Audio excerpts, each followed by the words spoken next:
Hello, everyone. Welcome to Dean's Chat, where we discuss all things podiatric medicine.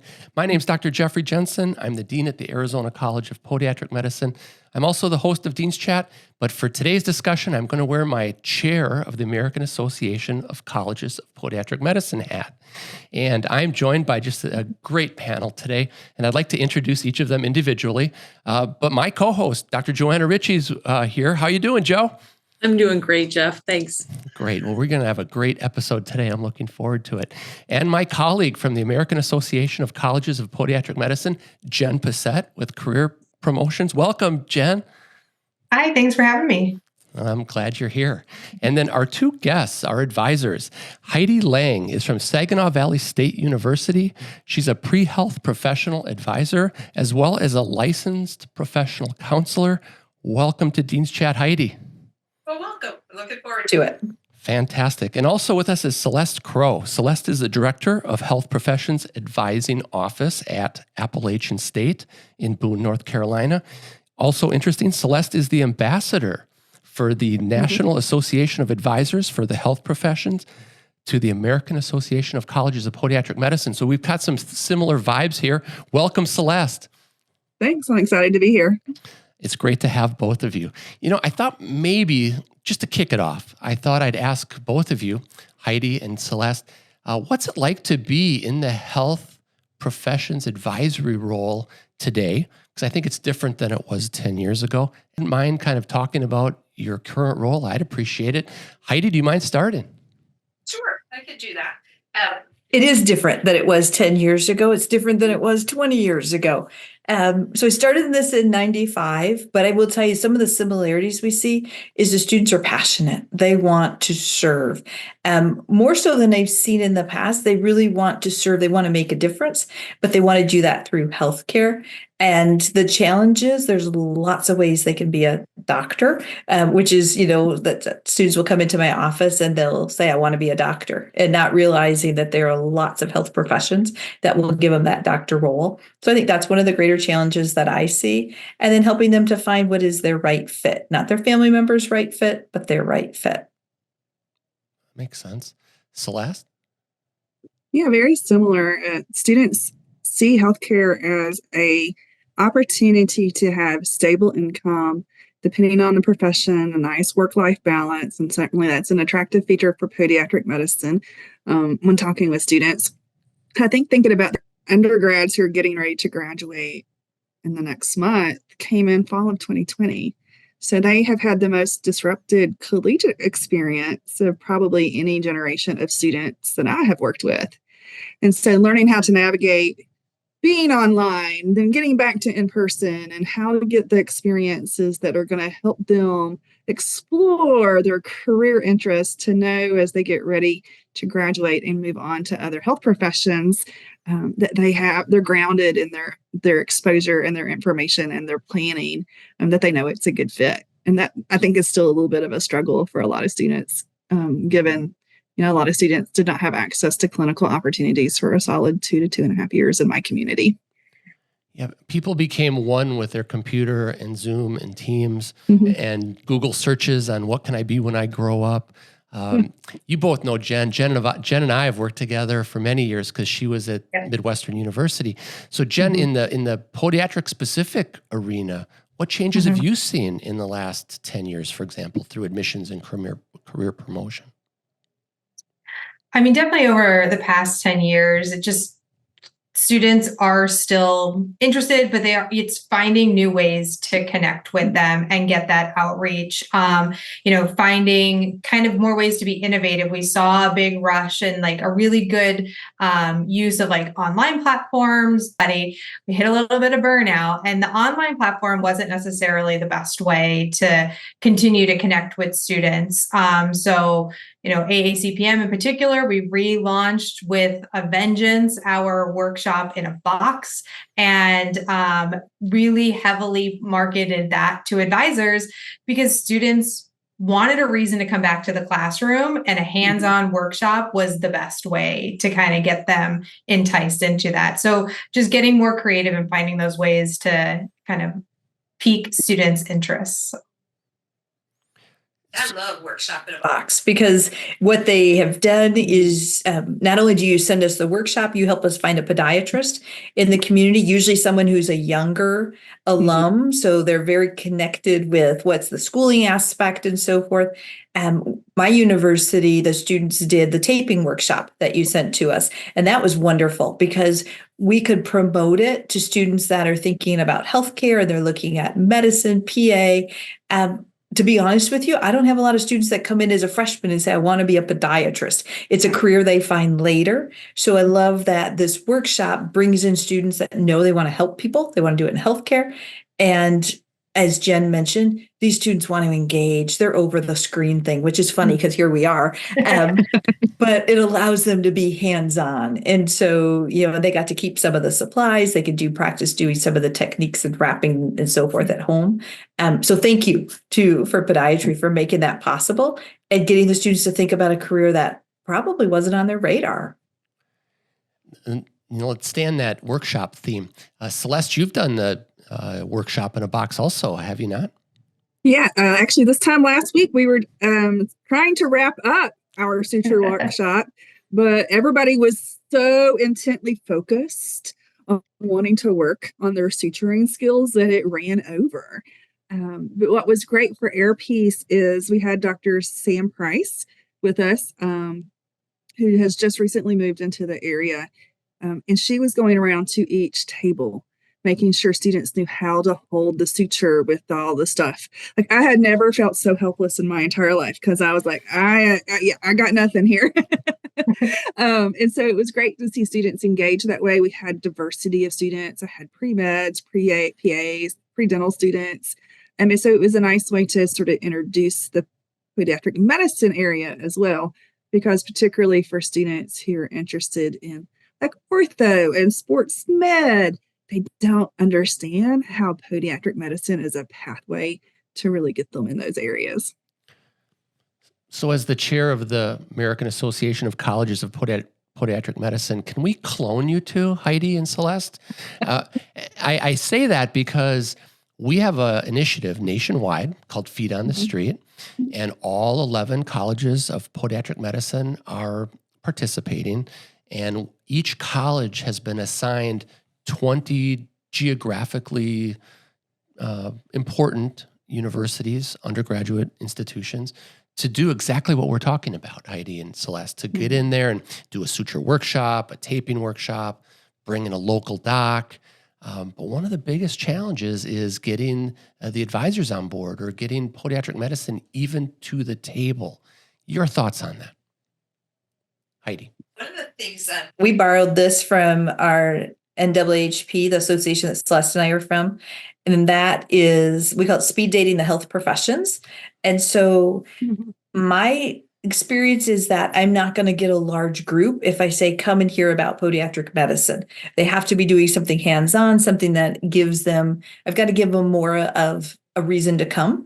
Unfortunately, that's the reality. So we do speed dating the health professions, where we will invite every fall 9 or 10 healthcare providers, and the students come and they have a chance to hear from each of those folks. We always work hard to have a podiatrist be one that's represented, and students walk away going, I had no idea. I didn't know that was a choice. And so I think that's what's worked well for us. I love that your podiatrists are willing to come, and they say it's fine if there's only 2-3 students, but as the advisor, I don't want to do that. If I'm hosting you on my campus, I want it to be worth your time. So the speed dating has been a phenomenal way to expose students to options and let them hear about professions that perhaps weren't on their radar since they were in high school. So what does the format for speed dating look like? We emphasize they're speed dating the professions and not the professionals. And so we'll have the providers will move around the room. They'll spend 9-10 minutes at each table. Each table will have about 5-6 students, and they will share what a day in their life is like. I tell them, do not talk about admissions. That's my job. Don't worry about that. I got that covered. Talk to them about, what do you do on a daily basis? What do you like? What do you not like about your profession? Would you choose it again? They talk about how they interact with each other, because we really want to emphasize the interprofessional education piece and want them to know that if you're a dentist, you're not going to only work with dentists. If you are a pharmacist, you only work with pharmacists. Podiatrists, you only work just with podiatrists. We want to see that connected piece of it as well. We've done now the 9 years we've done it, and the students tell us it is their favorite event that we offer on our campus each year for pre-health students. Wow, I would like that. Celeste, your perspective on that. Yeah, I just want to ask a clarifying question in terms of, you sort of referenced, you feel like advisors don't know much about pediatric medicine. That's a broad sweep of the brush, but I think it's fairly accurate in many instances. Okay. So anytime I have an opportunity to talk about my experience in getting exposure to pediatric medicine, I share about how I had the opportunity to visit Ohio College of Podiatric Medicine, now Kent State, on an advisor's visit very early in my journey here at Appalachian. It was probably 2008, 2009. And it was really great to go in and really be able to see what the students were doing, not just on the didactic portion of the curriculum, but we got to go into the clinic, into the VA sites and see the residents and really see the full spectrum. And so would really encourage pre-health advisors, like if you have access to a school close by, like call them up and say, can I come hang out for a day? Show me around, show me what it's all about. I think also there's, go ahead. Or we call them and say, come visit us. Yeah. Right? Yes. Yeah. Yeah. So both pieces of that come into play. And then also I think about, I feel like part of the reason Heidi and I have such knowledge, not just about pediatric medicine, but globally, is because we are active in the National Association of Advisors for the Health Professions. And so we would really encourage advisors who are working with pre-health students. Like that is such an easy place to grow your knowledge. And we have really been developing our content that's available outside of our national meeting cycle. And one of those is we do an admissions case study series each year. We offer all of our advisory council partners, including pediatric medicine, to participate in that. And so we have the opportunity to hear, we call it the peek behind the curtain. So we have our admissions representatives from our programs share with us how they approach their admissions process and help us admissions committee a little bit as well. Like, what are you looking for in your students? Like, would you accept the student? Would you not? What additional information you would have? And so we really feel like the active engagement with the National Association is a great way to also help advisors get knowledgeable about health professions, including podiatric medicine. Well, thank you. Joe, you've done a lot of interviews of prospective students and kind of get an idea of how they found out about podiatric medicine. What's been your experience with students interacting with their advisors and being introduced to podiatric medicine? It is interesting. Even just doing these podcasts with you, Jeff, the small trends that I have seen, we have a demographic that's a little bit older that found out about podiatry through their advisors, their health profession advisors. And then the more common themes that I'm hearing recently is they get injured, they have an experience with a family member, there's some kind of outside way that they get introduced to podiatry. Or digital resources. I mean, again, the way that the younger generations are finding material, part of the reason I think that the vision behind this podcast was kind of to spread more awareness in places where this younger generation might be able to find answers to their questions. And I guess one of the questions that I would love to hear your perspective on is, let's say you have that student in your office and you're helping them create that framework of, okay, I know I want to do something that helps people and healthcare. What are some of the things that you kind of walk through with them to, like, if we have a student listening, what would you tell them as they're looking at all these options? Well, I guess we'll go Heidi first. Okay, it's like rock, paper, scissors. So remembering I have that career counseling background. And so when students come in, I think they come in thinking, okay, I'm going to tell you that I want to be a physician and you're going to tell me what I have to do to get there and I'll be on my way.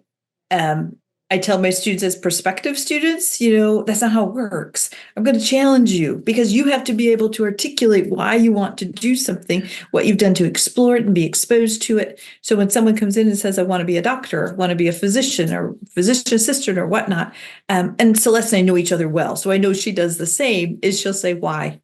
Yeah. Why? Out of everything you could have chosen. And honestly, I'm seeing more and more students get tripped up by that question of why, because, well, I just know that's what I want to do. And we don't allow it to stop there. We'll say, well, what have you done to explore it? What have you done to be exposed? And we start talking about shadowing opportunities, why it's important to go beyond what you've seen on television or on a little video clip or so forth. Yeah. But giving the student the resources so that they can come back and we can talk about, well, what have you seen now in terms of your shadowing and so forth. The other piece is getting them to talk about, what do you see yourself doing? Don't tell me what career you want. What kinds of people are you working with? What kind of environment are you in? What kind of tasks and duties do you see yourself wanting? And that's been a great way to introduce students to, there's lots of professions, especially in healthcare, and let's explore some a little bit. One of my students I'm working with now that is thinking about podiatry, the thing that he keeps coming back to is he's like, I love working with older adults. And I'm like, well, let's explore that. What might be a profession in healthcare, that would give you an avenue to be able to do that. And so finding him some opportunities where he can explore a little bit more as well. So I think just not being a prescriptive advisor of, you want to be that kind of doctor? Here you go. Here's your classes. Is we got to get them to think. We're getting them ready for interviews. So when they get to you, Joe, and you ask them why podiatry, they can talk about it. Yeah. Yeah, and we like to work from a framework in my office of what's known as appreciative advising, which is a advising model from Dr. Jenny Bloom, who came out of a medical school environment. And it really is about helping the student dream and design. So really putting it student first, asking their why, helping them design based around their why so they can be successful. And I like to talk to students about why is the experience so important? Is because you have to be able to go from thinking this is what you're supposed to do with your life to knowing this is what you want to do with your life. And that only way you can really get to that know piece is to get into the environment and really see, smell, hear, all of the sensory piece, in addition to seeing the care of the patients. Yeah. Wow, I love Celeste, that. you have that quote.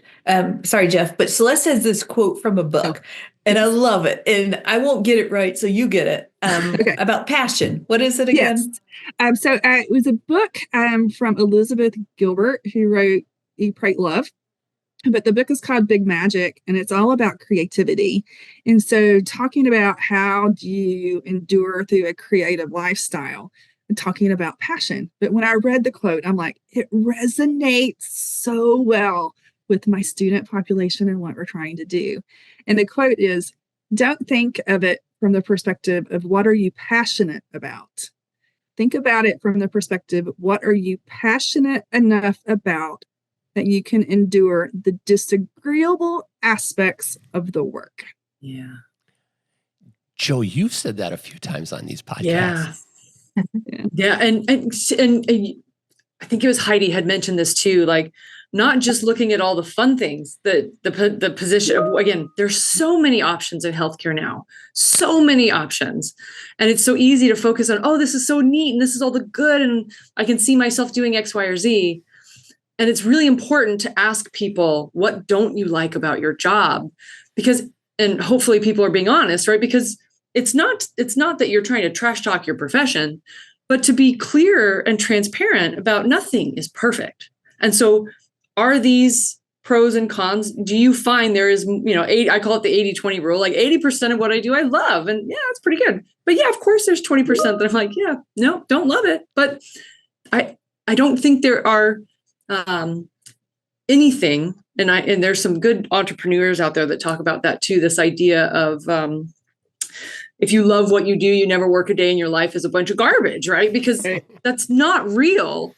And there's a great YouTube video from Cal Newport if you guys are familiar with his work, that it's like why skills trump passion when we develop and become leaders in a profession. So anyway, not to get really tangential, but I very much agree. As a student, asking what is negative? What do you have to deal with that you don't like? Because when you're trying to figure out what's right, and I love that your focus is what's right for you, not what your mom wants you to do or your grandma or so and so.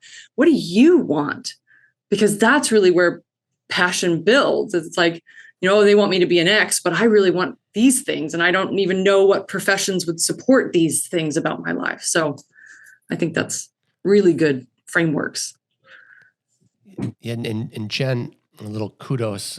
Jen and I have worked together for 7 years, and I don't know that I've ever met anybody that walks a student down the path, walking them through the pros, the cons, what's easy, what's hard, what's it going to take to be successful more than you, Jen. Can you say a few words about what is the commonalities that we see in students that are interested in podiatric medicine? Yeah, I mean, I think we've hit on a lot of it. But at the end of the day, all these students want is to help people, but I don't think that they understand what that means. And so when I was back in advising, I mean, I advised for everything. The university offered all the professions, but podiatry was where I was most interested. And so I would talk to students. They'd come in and be like, well, I think I want to go to medical school or PA school. And I'm like, did the whole why. Talk to me about why, what specialties, what are you thinking long term? And so often, like, especially with physician assistant, it was, I get flexibility in my career. And I'm like, okay, but you're also losing some autonomy. So let's talk about how you feel about that downside. And it was always a bridge into being like, hey, podiatric medicine, it's a medical school program still. You get all the autonomy, but you get a ton of career flexibility. You are going to learn how to do surgery. You can do as much or as little as you want. You can work in emergency medicine. And so kind of walking them through the different pathways of understanding, what podiatric medicine really is.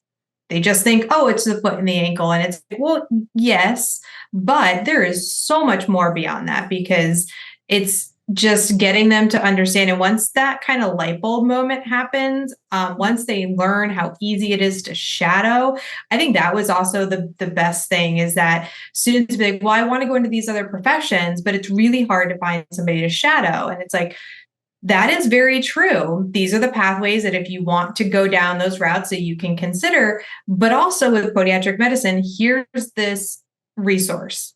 Go put in your information. You'll get set up with a DPM in your area. Or if they were local, I could be like, here's a list of DPMs near Midwestern University that you can go and shadow.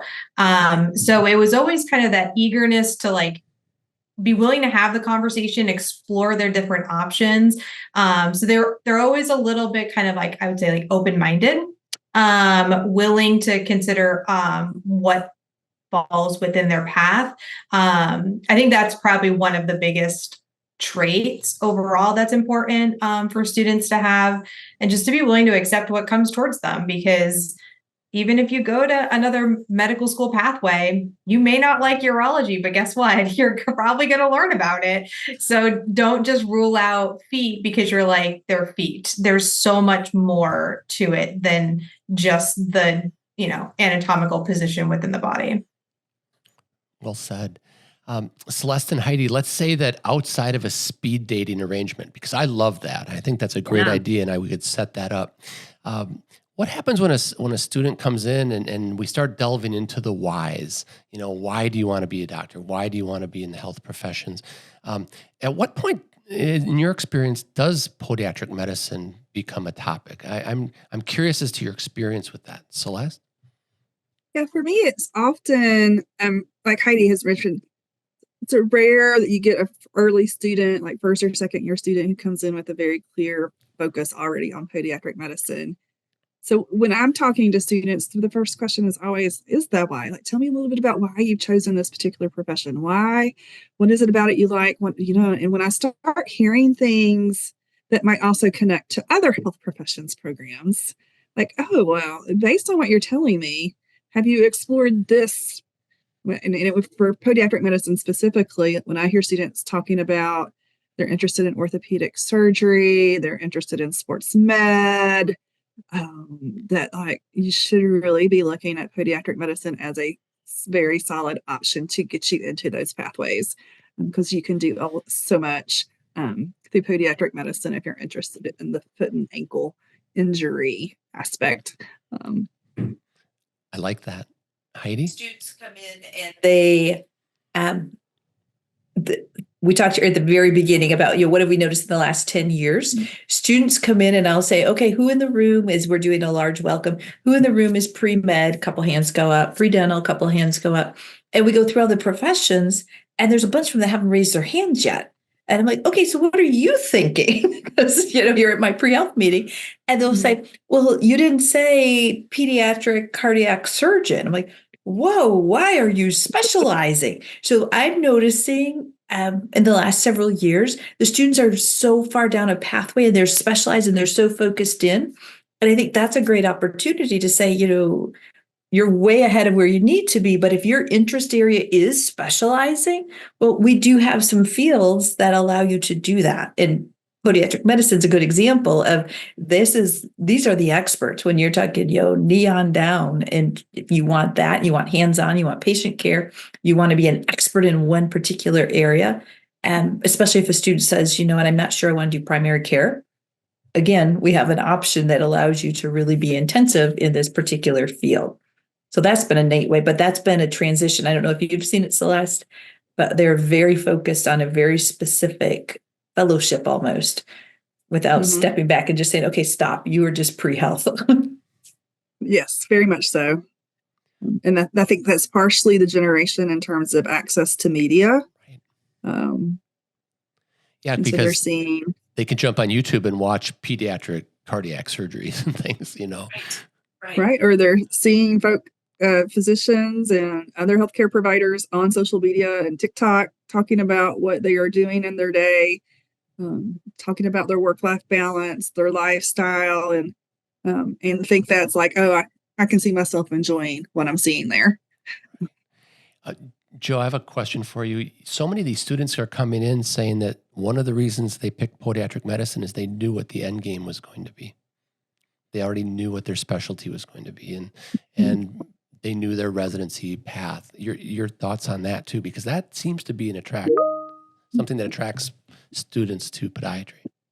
Yeah, and I think Heidi and Celeste have kind of touched on that. You get this very narrow vision right out the gate of what you want, and there is a possibility in the current medical model that is not going to be within your reach. The way that the match program works isn't based on where your passion and your interests are, right? So there have been students that have actually switched mid-med school when they find out about what podiatry is, and it's very interesting. Again, as we interview different people, like you either completed medical school or you got halfway through and you change. Like, wow, tell me about this. This is really interesting. And I wouldn't say that it's a trend, but it's certainly 10 years ago we weren't seeing some of this the same way. So I think you've picked up on some important points in terms of the things that the younger generation is seeing themselves doing that they want to do is really having an impact on where they're making decisions and what they're wanting to do. And I'm curious, when you guys are helping kind of give them options, working through those processes, do you refer to resources like online digital things, or like how do you help them? What are some of the tools that you guys use to engage them? We'll go Heidi first. I have to say, definitely online resources. There's not a lot of students that want to walk out with a print resource anymore. They want to be able to go online. Interestingly enough, I was just asked today to write a letter of support for some colleagues that are doing a grant. They want to explore, what are students using online? How valuable is it? Do they want to use it? We know the answer is yes, they use it, and yes, they want to, but trying to really tailor to what their needs are. So one of the websites that I love, it's been one that has been used wisely, covers lots of the professions, is explorehealthcareers.org. So all one word, .org. And that's been wonderful because a student can go in there and see a plethora of opportunities of what's involved in healthcare and just start clicking around and getting ideas of what's the schooling, what's the outcome, what's the outlook, and so forth. So I think that's been a real great resource to use that. The other thing, again, we're getting back to the students. The last 4 years, they've had limited opportunities to engage. And when I was at Loyola in Chicago, we were fortunate we had a podiatric school right nearby, and we went on field trips. And so that's always my advice. If you're lucky enough to be an advisor that has a professional school in your area, go on a field trip. Get the students there, get them to see hands-on, explore it. And we would have a number of students, field trips. They thought that was something that was back in elementary school and they left it. They want to do that. They want to engage. They want to find out about the professions. I'm taking notes. Just Yeah. And then for air work, what we do, we actually have sort of a list of resources for all the major professions we advise in our office. So essentially a listing of hyperlinks, right, that push people out to other information to learn about information. We've also really been taking a look at the programming that we put together, like what's going to draw an in-person audience versus what's going to work better as a virtual event. If we're going to do application preparation type of opportunities, does that need to be a 45-minute to 60-minute workshop, or do we pull out and do a 10-minute short video that's on how do you calculate your GPA? How do you write your personal statement? How do you start preparing for interviews? So part of it is finding the mechanism of providing information that is in that sweet spot where students will consume it. Yeah. And, I find they spend so much time like trying to find things that are good to support. Obviously, my interaction, they've already picked what they're doing, but there's so much information available that sometimes it's like information overload, and like what are good, reliable resources versus maybe we'll just say less reliable. We won't go into commentary or judgment on it, but just less reliable in terms of the content. So it's nice. If there are like, here's a block of, we've already done the research for you. Here, go look at them, explore them, and you start to put the pieces together. What sounds like it fits. We talked some about the challenges with students. The other challenges, from an advisor standpoint, is podiatry is one of like 19 health professions that I can work with in my office. And so, the key is letting advisors know what are some of the things that we absolutely want to be tapping into your profession to share, because I know a lot, but I can't know it all. But help me to know exactly where you want me sending the students when they're saying, where can I go with this kind of an interest that I have, and so forth. So I think that's one of the challenges that many of our colleagues face, because we don't specialize. We cover anything beyond the bachelor's degree. What do we need to know? To take the shadowing experience just a step further, we've noticed for years that immersion programs, bringing students to campus and letting them hang out with our current students in a lab or in a lecture, has just a tremendous impact on those students. And oftentimes they will translate into an application and come to the school. To that end, Jen, this weekend we're going to San Antonio. It's a day in the life of podiatry, and 35 students from around Texas are converging on the University of Texas, San Antonio, and they're going to get to watch surgeries on video that are actually occurring at that time. They're going to do suture workshops. We've got some power instrumentation things. We've got lectures of different podiatrists in different areas of sports medicine, academics, private practice, things like that. So your thoughts on, you mentioned, Heidi, what can we do to help you? Maybe we all need to be doing more immersion programs. I'm not sure, but your thoughts on that? Bring that to Michigan. Because that's the other thing is we don't have a podiatric medical school in our state. Right. And so right there, we're somewhat at a disadvantage because there's not something nearby that they know somebody who knows somebody who's gone there. But boy, what you just described, that would be a phenomenal opportunity for the students to say, let's all gather in this spot in our state. Let's get some students that are wanting to come. And if it's all virtual, but we're engaging together, that'd be wonderful. Yeah, some of it's real live too. We'll let you know how it goes. But I think it's fun. I think it's fun for people to get together and be in the same room, and the prospective student starts talking about these. I'm thinking this option, that option, but this sounds pretty cool. It seems to get a life of its own. Yeah. And speaking of immersion work, prior to coming to Appalachian, I actually ran an HCOP grant, which is a Health Careers Opportunities grant at a medical school in East Tennessee. And we had 150 students from high school freshmen till seniors in college on campus from anywhere from 1 week to 6 weeks.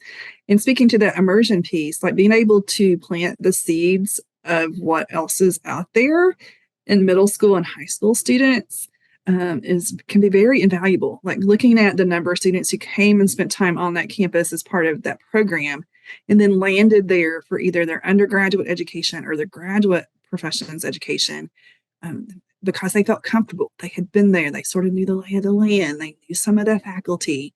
And so looking at opportunities for us as advisors, but also as their professional colleagues, like, are there AHECs running summer programs in your communities, or summer programs where you can get into those programs as well to bring pediatric medicine to a younger student population?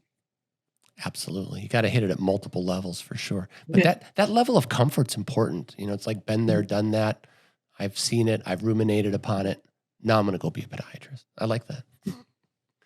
And even just like knowing, hey, this was something I hadn't heard of. I went to this event. There was a podiatrist there. They're talking about sports medicine and arthroscopy and surgery, or PRP injections, whatever that kind of piques their interest.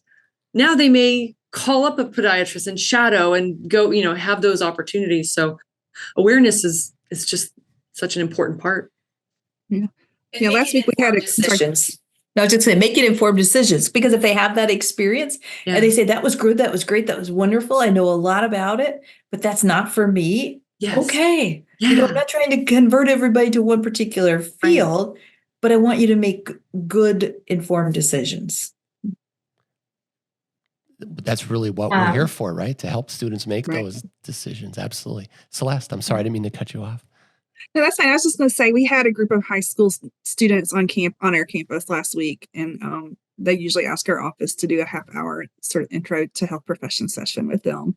And we do this activity where they have to think about all of the reasons they would have to go see a healthcare provider. So they're working in teams, working on their list, and then we're doing think, pair, share type of stuff. And inevitably, diabetes shows up on somebody's list, right? And so it's easy then to use diabetes as the jumping point to talk about what are all the different types of health professions, people, providers that are going to connect to a diabetic patient. And it was fun when podiatric medicine came up last week on its own in that conversation.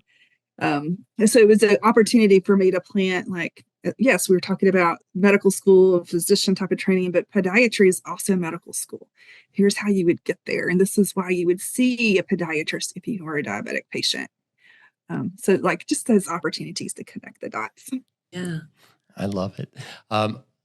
Jen, I was thinking about kind of wrapping it up and giving everybody just a little segment for final comments.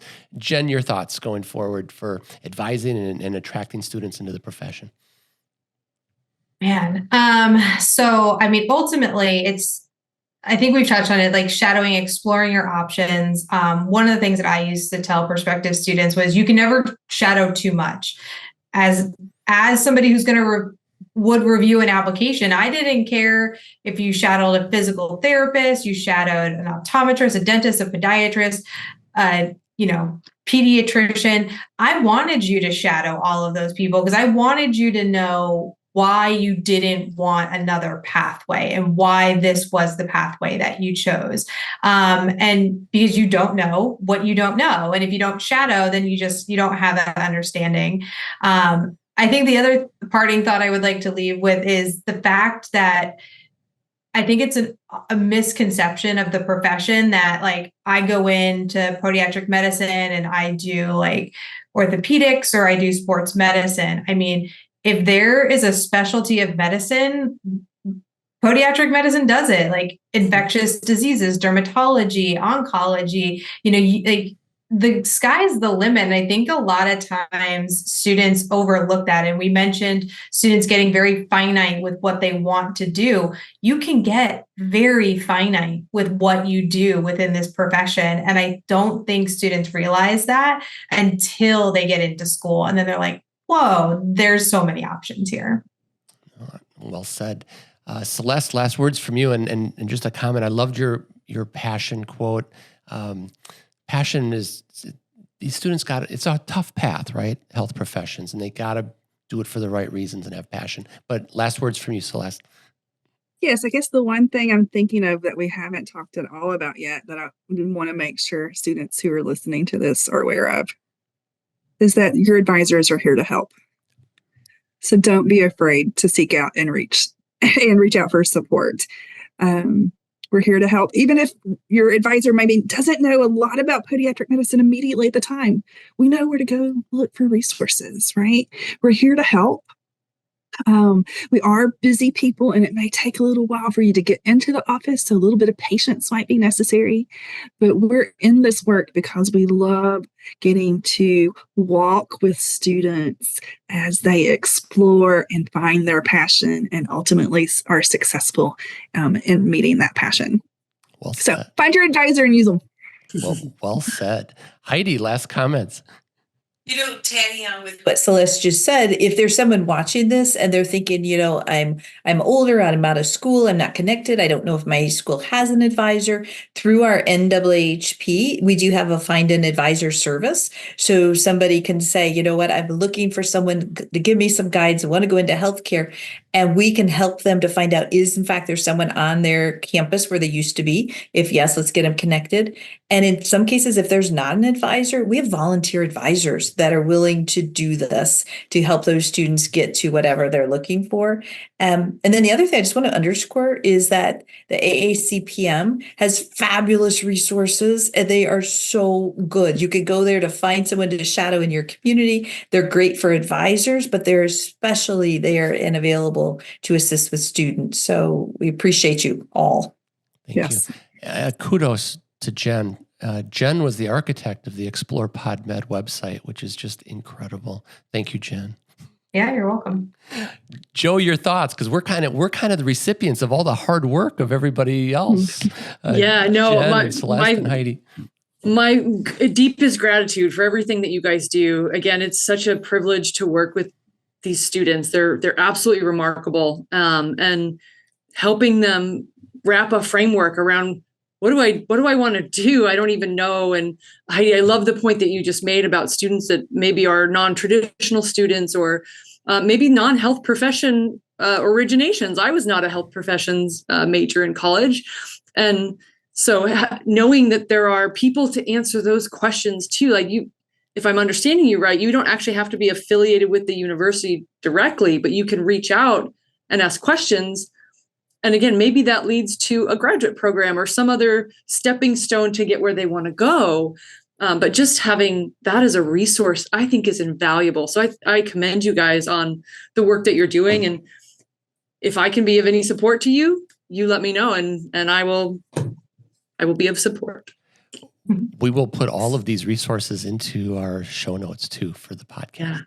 Yeah. So I just shared the link to the Find the Advisor program for you. Perfect. Thank you. Thank you.